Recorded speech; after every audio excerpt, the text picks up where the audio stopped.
Le invito que abra su Biblia conmigo en Apocalipsis, capítulo 3. Los que no conocen la Biblia y traen su Biblia, es el último libro de la Biblia. Algunos batallan dónde encontrarlo, ¿verdad? Y vamos a... Estas semanas no tenemos serie, pero vamos a predicar. La próxima semana va a predicar mi hijo que venido de Venezuela. En 2 semanas va a estar con nosotros mi amigo de África que tiene 10 o 15 años que no ha venido. Y entonces en 2 semanas mi amigo Idogo hace 2 semanas llegó a Canadá. El lunes llegó al estado de Michigan. Y el sábado que viene va a llegar aquí a Galveston. Y entonces en 2 semanas algunos de ustedes lo conocen, algunos de ustedes lo van a conocer. Ha sido mi amigo por más de 30 años y él va a estar aquí con nosotros. Entonces tenemos un misionero de Venezuela que es de Galveston, y luego mi amigo que viene de África y en esta mañana está mi mamá que vino de la mesa. Amén. Entonces hace 2 semanas operaron a una señora que viene al culto de inglés. Hace 2 semanas le repararon algo en su hombro y cuando me dijo que se iba a orar por ella, fui a orar. Y estaba el esposo, estaba el hijo que viene a la iglesia y estaba supuestamente el nieto favorito de ella. Y luego llegué yo, éramos 4, el esposo, el hijo, el nieto favorito y luego su pastor favorito.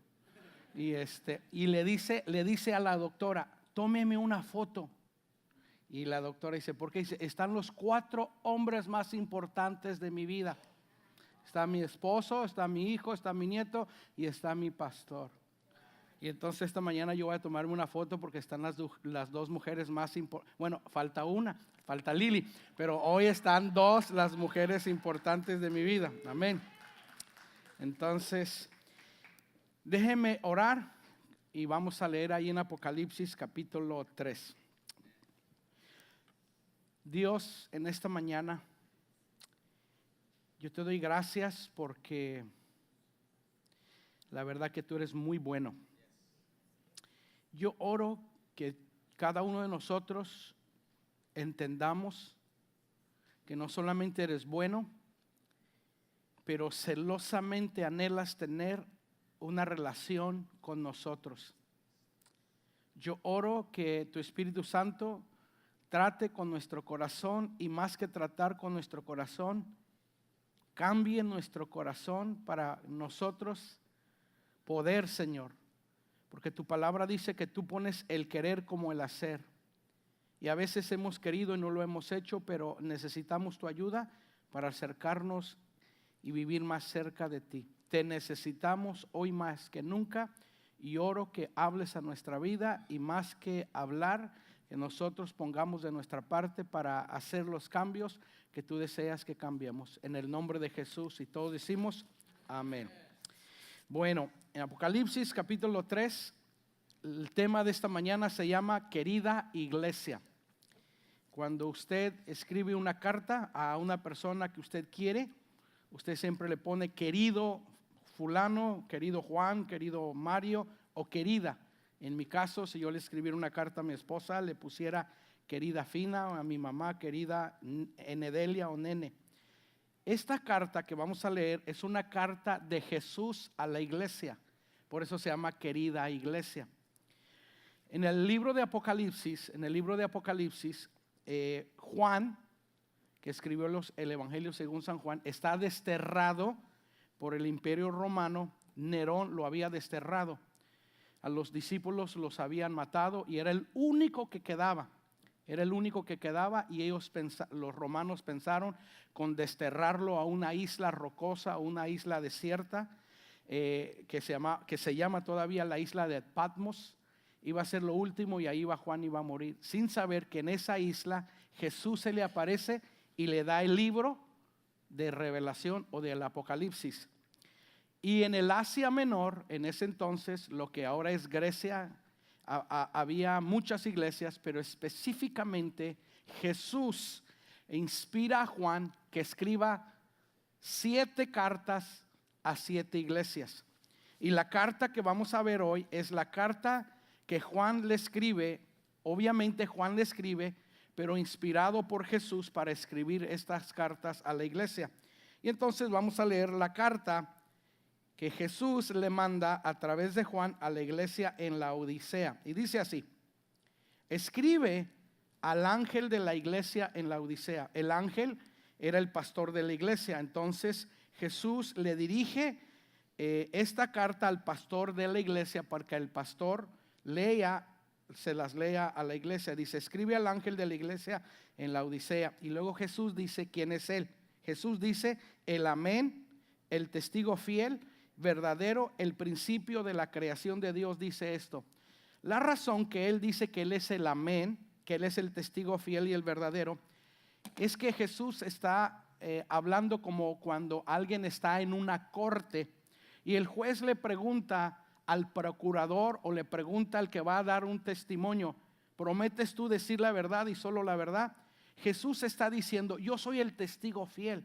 Lo que estoy por decirles, se los estoy diciendo porque yo conozco todo de la vida de ustedes y lo que voy a decir es verdad. No estoy mintiendo, no estoy fingiendo lo que les estoy escribiendo, aunque la escribo con mucho amor. Yo quiero que ustedes entiendan. Y él dice en el versículo 15: yo conozco tus obras, que ni eres frío ni caliente. Ojalá, dice, ojalá fueras frío o ojalá fueras caliente. Pero por cuanto eres tibio y no eres ni frío ni caliente, te vomitaré de mi boca. Tú dices, mire lo que Jesús le dice a esta iglesia: tú dices, yo soy rico y me he enriquecido y de ninguna cosa tengo necesidad. Pero no sabes que tú eres desaventurado, eres miserable, pobre y ciego, y estás desnudo. Por tanto, yo te aconsejo, mire lo que le dice: yo te aconsejo que compres de mí oro refinado en el fuego para que seas rico. Que compres de mí vestiduras blancas para vestirte, para que no se descubra la vergüenza de tu desnudez. También te aconsejo que compres de mí y que unjas tus ojos con colirio para que veas. Yo reprendo y castigo a todos los que amo. Sé pues celoso y arrepiéntete. Yo estoy a la puerta y llamo. Y si alguno oye mi voz y abre la puerta, entraré a él, cenaré con él y él conmigo. Al vencedor le concederé que se siente conmigo en mi trono, así como yo he vencido y me he sentado con mi Padre en su trono. Lee el versículo 22. El que tiene oídos para oír, oiga lo que el Espíritu dice a las iglesias. Las ciertas cartas que Jesús envía a través de Juan a las iglesias, las 6 anteriores, todas las cartas llevaban palabras de afirmación, palabras de ánimo. Algunas les decía: tienen que corregir esto. Algunas Jesús les dice: mire, tienes estas cosas buenas, pero estas las tienes que corregir. Esta es la única carta de las 7. Esta es la única carta de las 7 que Jesús no tiene nada bueno que decir de la iglesia. Todo lo que Jesús tiene que decir para esta iglesia es totalmente negativo. Jesús no encontró nada bueno en esta iglesia que él pudiera afirmar, que él pudiera animar. Y entonces mi pregunta es: si esta iglesia no tiene nada positivo, todo lo que Jesús encuentra en ello era negativo, entonces ¿habría esperanza para esta iglesia? Y la respuesta es sí.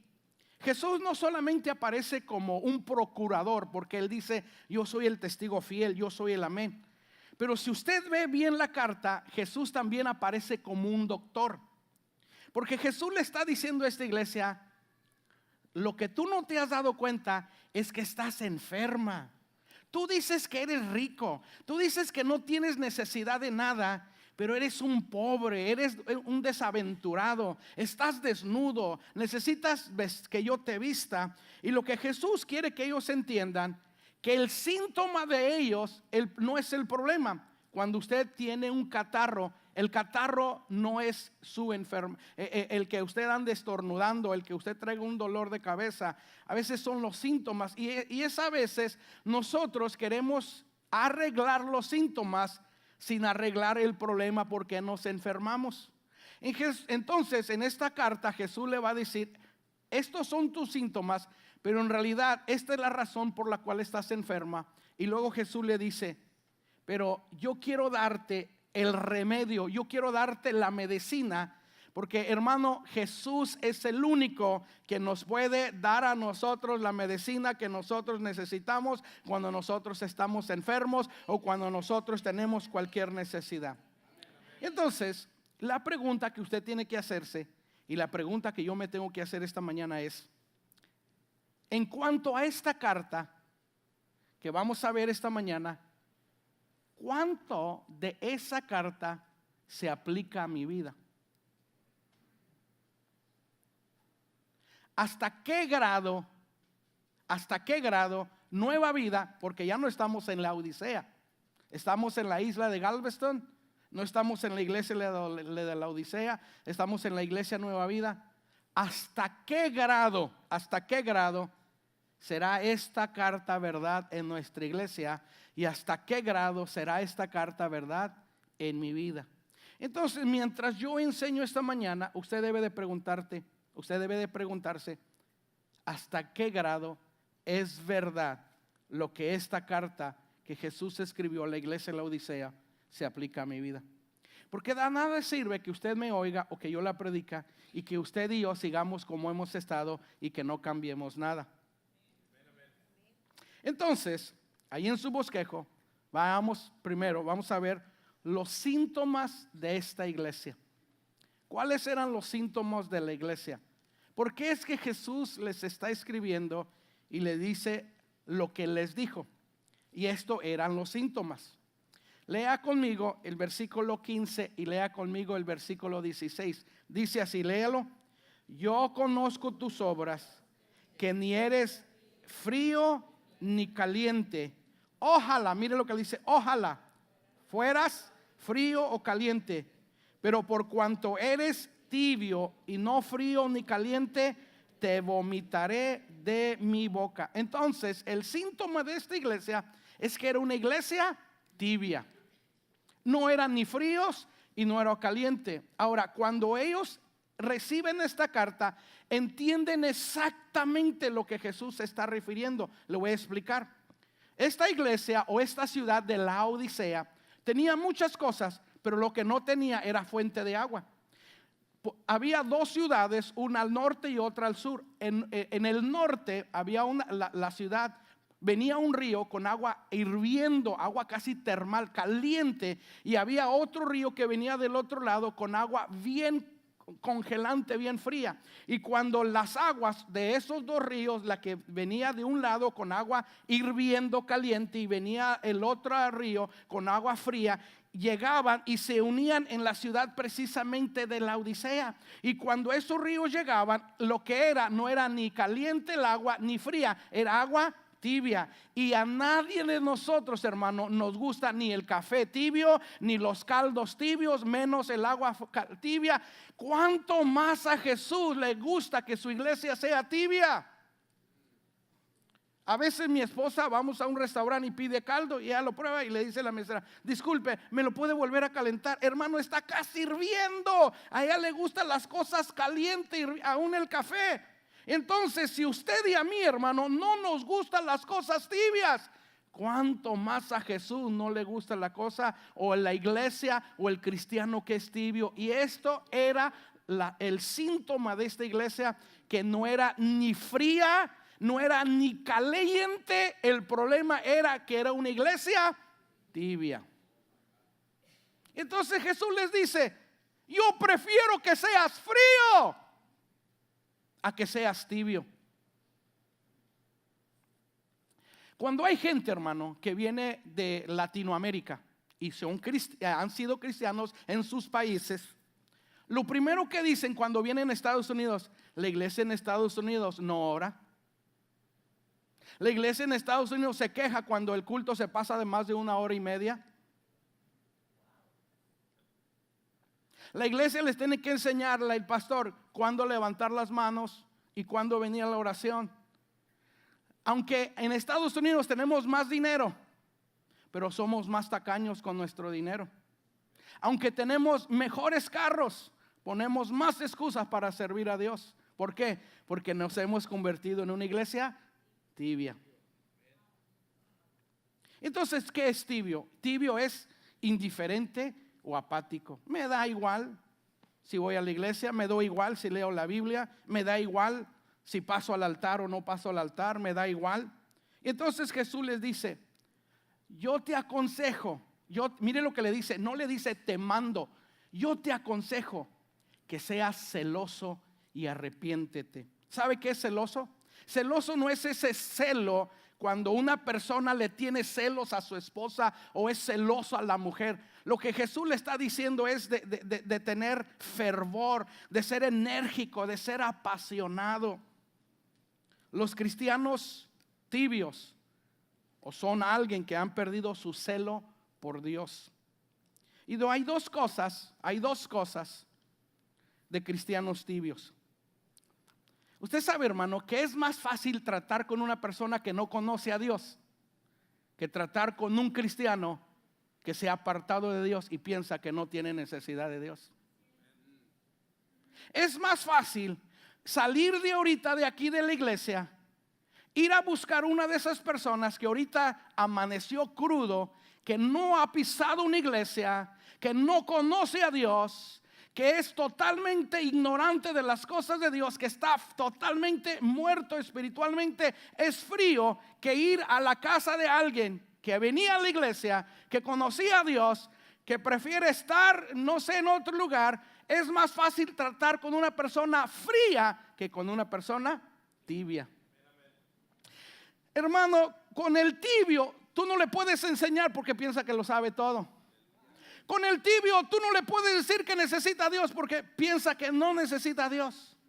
Con el tibio tú no le puedes decir por qué llegas tarde, por qué no diezmas, porque él piensa que no hay necesidad. Con el frío, con el que no conoce a Dios, no conoce, es más dócil. Quizás a lo mejor va a ser dura. Mire, yo no creo en Dios, no me predique, porque no conoce a Dios. Pero qué difícil tratar con una persona que ha conocido a Dios y tú no le puedes predicar, tú no le puedes aconsejar.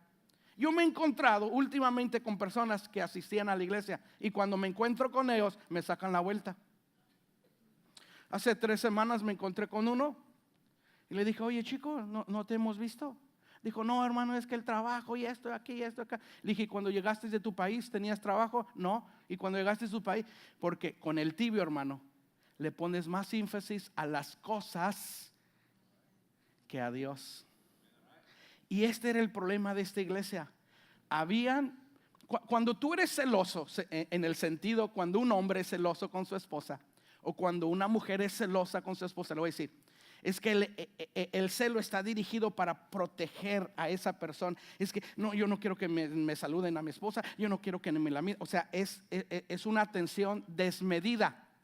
Lo que Jesús está diciendo es, la atención que le has dado a otras cosas, yo quiero que ahora tu atención sea desmedida, pero para mí. Sé celoso de mí. Búscame a mí.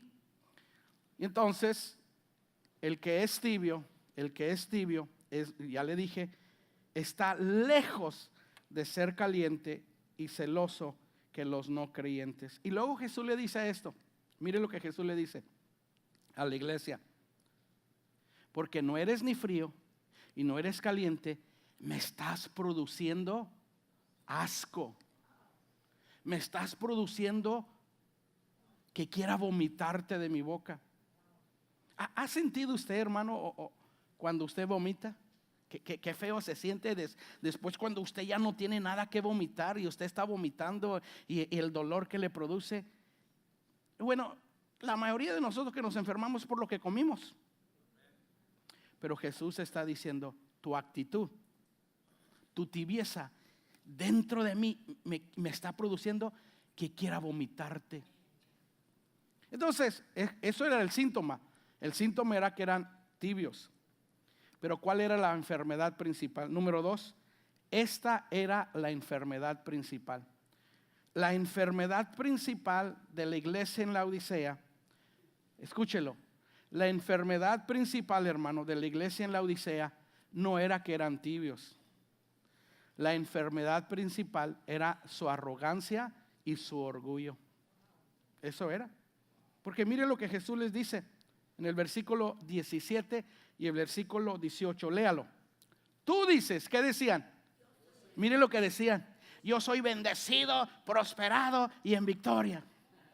Mire lo que dicen. Tú dices. Jesús no dice, yo digo de ti. Ellos decían, yo soy rico. Diga conmigo, yo soy rico. Y mire lo que decían. Y me he enriquecido. Y de nada tengo necesidad. Pero no sabes que tú eres desaventurado, miserable, pobre, ciego y estás totalmente desnudo. Ahora, no se preocupen, los hermanos no llegaban desnudos a la iglesia. No está hablando de eso. Por lo tanto, dice Jesús, le dice, yo te aconsejo que compres. Mire lo que dice, ¿de dónde les dice que dónde lo compren?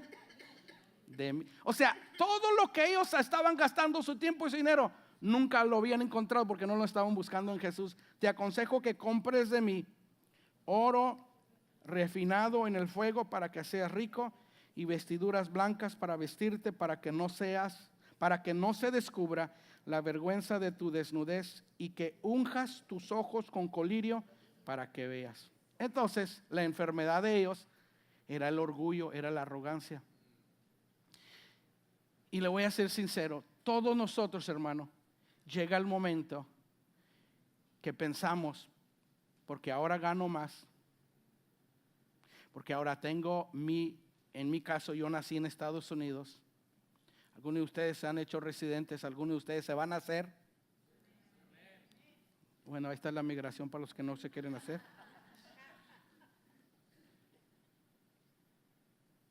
Pero la verdad, que materialmente todos nosotros estamos mejor ahora que como estábamos hace 10, 15, 20 años. Pero llega el momento, ya tengo mi casa, ya tengo mi carro, ya tengo mi esposa, ya tengo mis hijos. Llega el momento que lo que tengo, en vez de ser una bendición, se convierte en una maldición. Porque mi enfoque, llega el momento que ya no es mi relación con Dios. Ahora tengo que pagar por la casa. Y cuando no se descompone una cosa, se descompone otra. Y el carro aquí y las vacaciones acá y todo eso. Y entonces lo que pasa es que todo está bien, tengo comida, todo está bien, tengo calzado. No tengo necesidad de Dios. Tengo trabajo, no me falta nada. Cuando tenga necesidad busco a Dios. Entonces el problema de ellos, esta ciudad, hace 4 meses mi esposa y yo fuimos a Inglaterra y nos paseamos por muchas ciudades, pero pasamos por muchos pueblitos.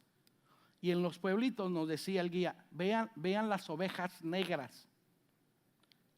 Y no estoy hablando de esa oveja negra de la mala, ¿verdad? No estoy hablando de eso. Estoy hablando de lana negra, porque la mayoría de las ovejas que vemos son blancas. En esta ciudad de Laodicea había 3 cosas que ellos tenían en Laodicea. Número 1, tenían una fábrica de textil. Había mucha lana negra y producían ellos de la mejor ropa en todo en ese entonces. No solamente tenían una fábrica de donde producían de la mejor lana, de esa lana negra, también, hermano, en Laodicea era un centro financiero. Había mucho dinero en esa ciudad. Y la otra cosa que había una escuela de medicina, de la mejor escuela, donde el doctor de los ojos más famoso, por eso Jesús le dice, te aconsejo que de mí compres ungüento para que unjas tus ojos, porque había en esa ciudad un doctor que había producido un tipo de ungüento que la gente, no necesariamente que estaban quedando ciegos, pero muchas enfermedades de los ojos, esa ciudad exportaba ese ungüento para muchas partes en el Imperio Romano. Cuando la gente se ungía o se untaba ese aceite o ese ungüento, sus ojos mejoraban. Y Jesús le dice, por eso cuando Jesús le dice, tú dices que eres rica, tú dices que no tienes necesidad de esto, porque ellos sabían todo lo que Jesús les estaba diciendo. Entonces, mire lo que la enfermedad de ellos es esto. Jesús les dice, tú dices que eres rico, que no tienes necesidad de nada, pero eres un pobre, eres un miserable, estás desnudo. Entonces, cuando Jesús habla de desnudez espiritual, está hablando, hermano, que hay cosas en su vida y en mi vida que traen culpabilidad y vergüenza. Y cuando Jesús está hablando de pobreza espiritual, porque le dice, no te das cuenta que eres pobre, ¿sabe qué es lo que Jesús les estaba diciendo? Aunque tú dices que eres rico, pero eres pobre porque no tienes el poder, eres impotente para cambiar tu condición. ¿Cuántos de nosotros, hermano, estamos batallando con algo en nuestras vidas, algo en nuestra familia, algo con nuestros hijos? Y nosotros hemos querido cambiar la situación y no hemos podido, porque usted y yo somos impotentes, no podemos cambiar la situación. Dios es el único que puede cambiar la situación. Y entonces, aunque en Estados Unidos vivimos en uno de los países más mejores, pero en realidad, hermano, a veces somos más pobres espiritualmente que en otros países. Y entonces Jesús les dice, estás desnudo, eres pobre, y la verdad que por tu arrogancia y tu orgullo no te has dado cuenta de tu condición espiritual, de tu condición verdadera. No hay nada más triste, hermano, no hay nada más triste de alguien que no puede ver su propia condición.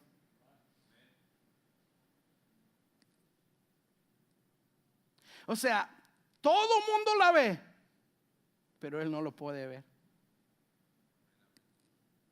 Y no solamente no la puede ver, no oye cuando alguien le dice, oye, cambia, tú sabes, hay cosas que hay que...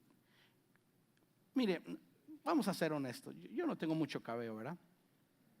Pero imagínese que esta mañana, yo si tuviera mucho cabello, imagínese, use su imaginación. Y que yo hubiera llegado con los pelos parados.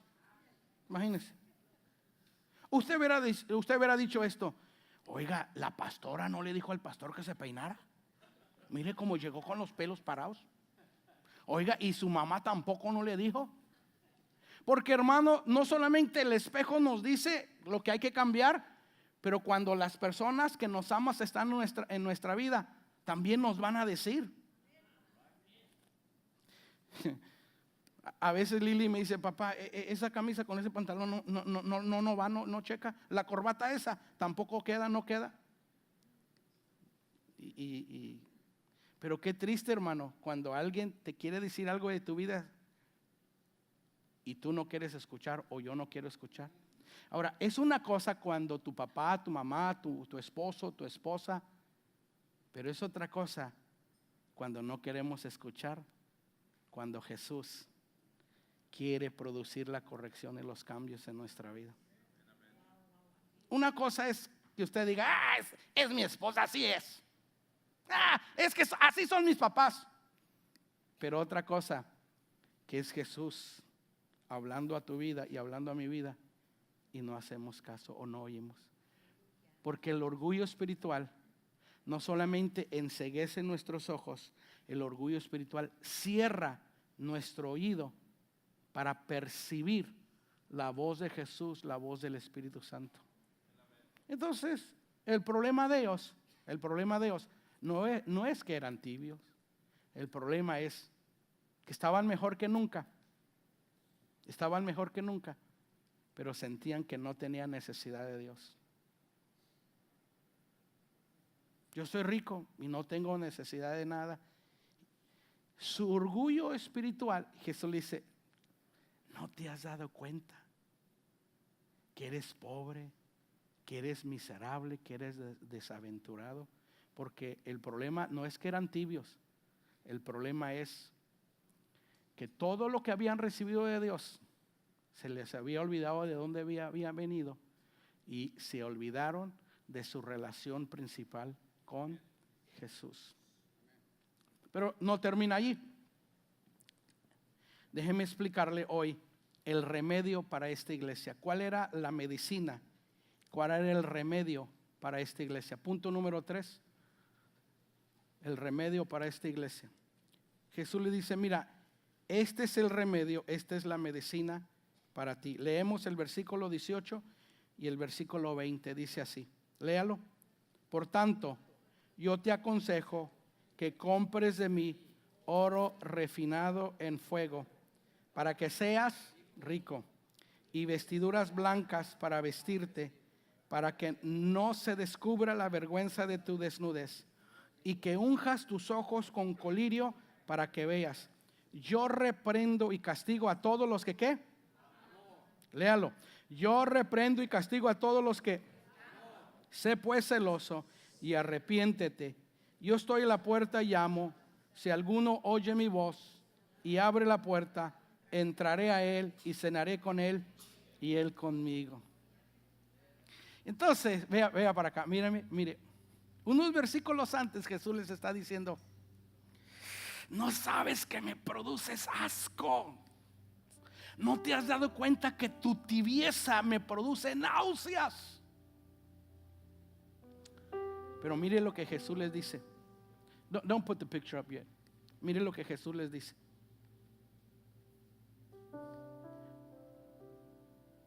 Versículo 18.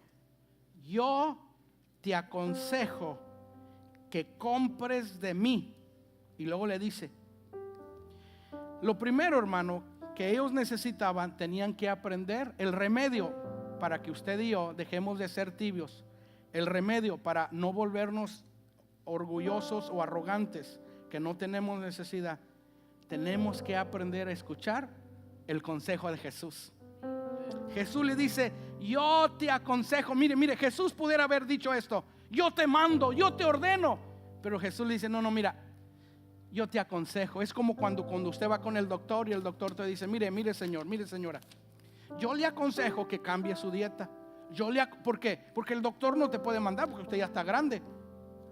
Porque la verdad, cuando usted y yo queremos ser mandados, no nos dejamos mandar.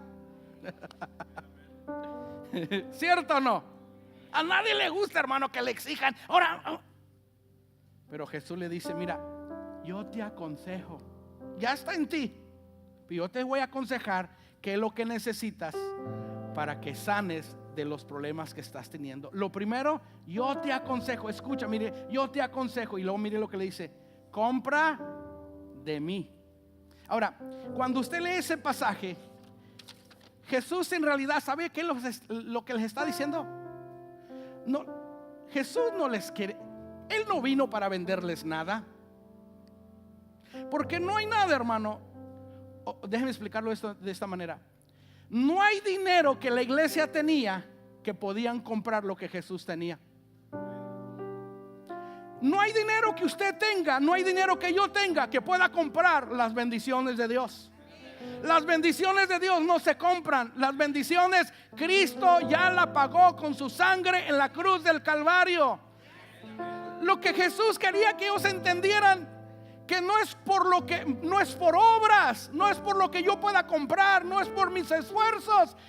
Jesús le dice: yo te aconsejo que compres de mí. Lo que le está diciendo, lo que tú andas buscando, donde andas gastando tu dinero y no has podido, ven a mí, ven conmigo y consíguelo, que yo te lo voy a dar. Ahora escúchelo bien. ¿Sabe por qué Jesús está a la puerta? ¿Sabe? Le voy a explicar. ¿Sabe por qué Jesús está a la puerta? Y Jesús no les dice: salgan. Porque el problema no es que salgamos, la solución no es que salgamos a buscar lo que andamos buscando. La solución es que abramos la puerta y que dejemos que Jesús entre. Afuera nunca vamos a encontrar, es dejando que Él entre. Escúchalo.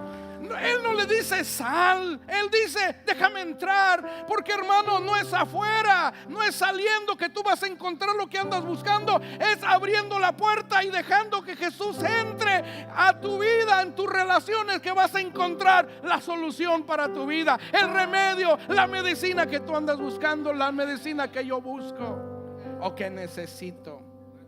Entonces diga conmigo, escucha. Tú tienes que aprender a escuchar los consejos de la Biblia. ¿Sabe por qué estamos como estamos, hermano, empezando conmigo y con usted? Porque no escuchamos a Dios. Y luego le dice, te aconsejo que compres de mí oro refinado. ¿Sabe por qué? Porque todos tenían oro ahí. El que no tenía un anillo de oro traía oro aquí. Jesús le está diciendo, el oro refinado, hermano, habla de los problemas de la vida por los cuales usted y yo pasamos. La Biblia dice, ahí lo tiene usted, Job dijo esto: mas él conoce mi camino, si me prueba saldré como el oro. Entonces lo que Jesús está diciendo es, déjame yo limpiar tu vida, porque cuando el fuego viene, es lo que hace el fuego purifica el oro. El oro, hermano, el fuego quita todo lo que no es verdadero. Y Jesús está diciendo, si tú me permites yo que pase tu vida por el oro, tu vida va a ser refinada, va a ser pura. Y luego les dice, no solamente compra de mí oro refinado, te aconsejo que compres de mí vestiduras blancas. ¿Sabe por qué Jesús les dice que compren vestiduras blancas? No porque ellos, hermano, andaban y se vestían de lo mejor. Y no estoy hablando de su vestido, no estoy hablando de su vestido. Lo que Jesús le está diciendo es que ustedes han querido cubrir, ustedes mismos han querido cubrir su vergüenza, han querido cubrir lo que ustedes nunca van a poder cubrir. Y cuando usted ve en el Apocalipsis, los que aparecen de vestiduras blancas, ¿sabe por qué aparecen con vestiduras blancas? Porque la sangre de Cristo, hermano, es la que nos limpia y nos purifica. Lo que Jesús les está diciendo a la iglesia es que no solamente eres tibia, pero porque eres tibio has permitido y te has ensuciado tus ojos, has ensuciado tus manos. Y no solamente compra de mi oro, pero si yo te he visto con vestiduras blancas, mi gracia, mi poder, mi sangre cubrirá lo que tú no has podido cubrir, lo que tú has querido esconder. Mi sangre, mis vestiduras cubrirán lo que tú no has podido cubrir. Y luego les dice, no solamente compra de mí vestiduras blancas, les dice, te aconsejo que de mí también compres ungüento para tus ojos. ¿Sabe por qué le estaba diciendo? Si me dejas y agarras de mí, no solamente te voy a cubrir con vestiduras blancas, pero voy a tocar tus ojos para que tú veas todo lo que no has, no solamente para que veas lo que tienes que cambiar, sino para que veas todo lo que no has podido ver, que te has perdido, porque el orgullo te ha detenido. Que la Biblia dice que Dios al orgulloso lo mira de lejos, pero al humilde lo mira de cerca. El orgullo, hermano, no nos deja ver lo que nos hemos perdido o lo que nos estamos perdiendo.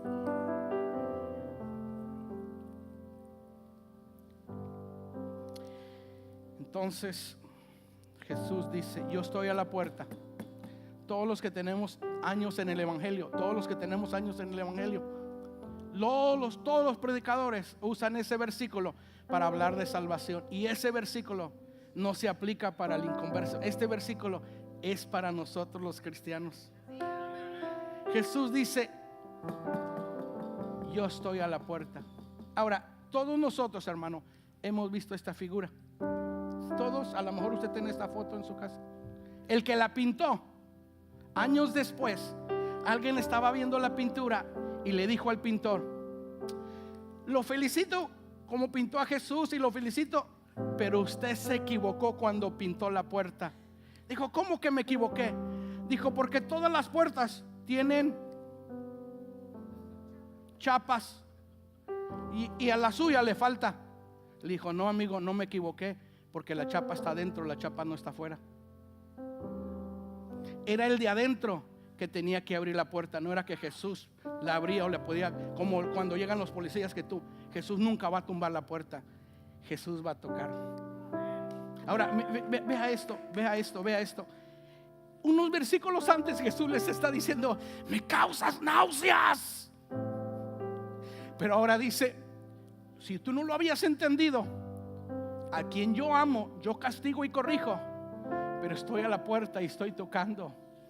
Aunque me has causado náuseas, aunque eres tibio, aunque te has olvidado, yo quiero tener una relación contigo. Estoy tocando. Abre la puerta, y el que la abre, yo voy a entrar y yo voy a cenar. Jesús no está diciendo sal, Él está diciendo: abre la puerta, que déjeme entrar. Porque cuántas veces nosotros no hemos dejado, o déjeme explicarlo de esta manera.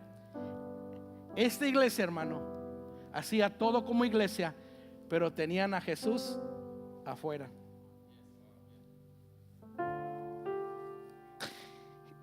Y a veces yo como pastor me siento, yo lo estoy hablando por mí.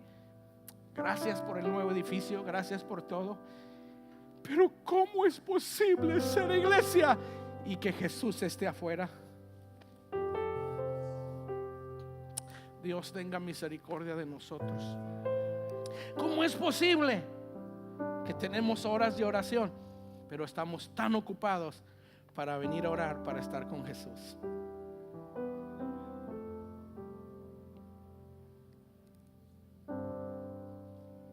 Dice: yo estoy a la puerta